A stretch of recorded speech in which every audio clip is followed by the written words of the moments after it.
സ്നേഹമുള്ളവരെ, യോനായുടെ പുസ്തകത്തിൽ നിന്നാണ് നമ്മൾ വായിച്ചു കേൾക്കുക. 1 അധ്യായം 1 മുതൽ 17 വരെയുള്ള വചനങ്ങളാണ് കേൾക്കുക. യോനായുടെ ഒളിച്ചോട്ടം. അമിത്തായുടെ പുത്രൻ യോനായ്ക്ക് കർത്താവിൻ്റെ അരുളപ്പാടുണ്ടായി. നീ എഴുന്നേറ്റ് മഹാനഗരമായ നിനിവയിൽ ചെന്ന് അതിനെതിരെ വിളിച്ചു പറയുക. എന്തെന്നാൽ അവരുടെ ദുഷ്ടത എൻ്റെ സന്നിധിയിൽ എത്തിയിരിക്കുന്നു. എന്നാൽ യോന താർശീഷിലേക്ക് ഓടി കർത്താവിൻ്റെ സന്നിധിയിൽ നിന്നും മറയാൻ ഒരുങ്ങി. അവൻ ജോപ്പായിലെത്തി. അവിടെ താർശീഷിലേക്ക് പോകുന്ന ഒരു കപ്പൽ കണ്ട് യാത്രാക്കൂലി കൊടുത്ത് അവൻ അതിൽ കയറി. അങ്ങനെ താർശീഷിൽ ചെന്ന് കർത്താവിൻ്റെ സന്നിധിയിൽ നിന്ന് ഒളിക്കാമെന്ന് അവൻ കരുതി. എന്നാൽ കർത്താവ് കടലിലേക്ക് ഒരു കൊടുങ്കാറ്റയച്ച് കടൽക്ഷോഭത്തിൽ കപ്പൽ തകരുമെന്നായി. കപ്പൽ യാത്രക്കാർ പരിഭ്രാന്തരായി. ഓരോരുത്തരും തങ്ങളുടെ ദേവന്മാരെ വിളിച്ചപേക്ഷിച്ചു. ഭാരം കുറയ്ക്കാൻ വേണ്ടി കപ്പലിലുണ്ടായിരുന്ന ചരക്കുകളെല്ലാം അവർ കടലിലേക്ക് വലിച്ചെറിഞ്ഞു. എന്നാൽ യോന കപ്പലിൻ്റെ ഉള്ളറയിൽ കിടന്നുറങ്ങുകയായിരുന്നു.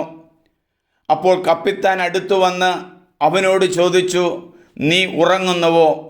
എന്താണ് ഇതിൻ്റെ അർത്ഥം? എഴുന്നേറ്റ് നിൻ്റെ ദൈവത്തെ വിളിച്ചപേക്ഷിക്കുക.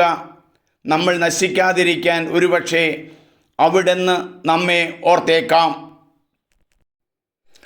അനന്തരം അവർ പരസ്പരം പറഞ്ഞു, ആരു നിമിത്തമാണ് നമുക്ക് ഈ അനർത്ഥം ഭവിച്ചതെന്നറിയാൻ നമുക്ക് നറുക്കിടാം. അവർ നറുക്കിട്ടു.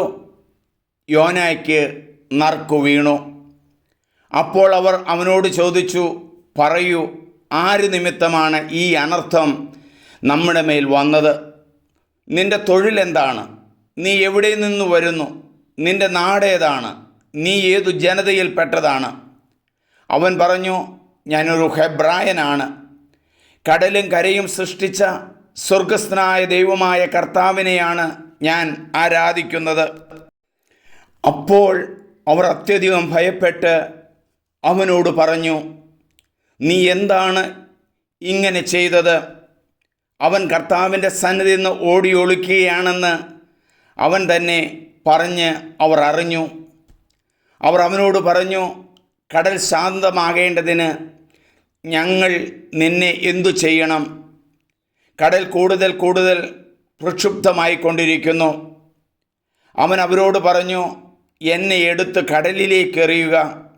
അപ്പോൾ കടൽ ശാന്തമാകും.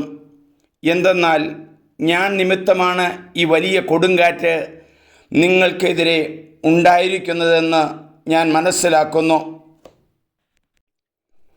കപ്പൽ കരയ്ക്ക് അടുപ്പിക്കുന്നതിനായി അവർ ശക്തിപൂർവം തണ്ടുവലിച്ചു. എന്നാൽ അവർക്ക് സാധിച്ചില്ല.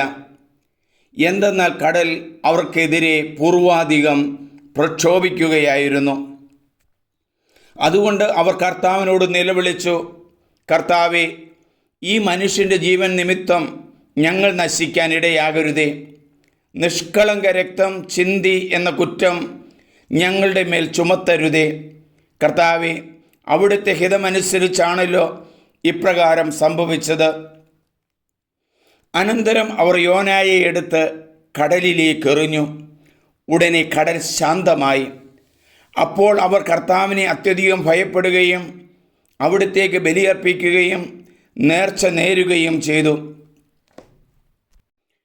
യോനയെ വിഴുങ്ങാൻ കർത്താവ് വലിയ ഒരു മത്സ്യത്തെ നിയോഗിച്ചു. യോന 3 രാവും 3 പകലും ആ മത്സ്യത്തിൻ്റെ ഉദരത്തിൽ കഴിഞ്ഞു. സ്നേഹമുള്ളവരെ, നിങ്ങൾ തീർച്ചയായിട്ട് യോന പ്രവാചകൻ്റെ പുസ്തകം വായിക്കണം. ദൈവം നിങ്ങളെ അനുഗ്രഹിക്കും. അനുതാപത്തോടെ തിരിയുമ്പോൾ ദൈവം രക്ഷ നൽകുന്ന ചരിത്രമാണ് നൽകുന്നത്. ഇത് നിങ്ങൾ സബ്സ്ക്രൈബ് ചെയ്യണം, ഷെയർ ചെയ്യണം. എൻ്റെ പേര് സണ്ണി വർഗീസ് പുൽപ്പറമ്പിൽ എന്നാണ്. ദൈവം നിങ്ങളെ അനുഗ്രഹിക്കട്ടെ.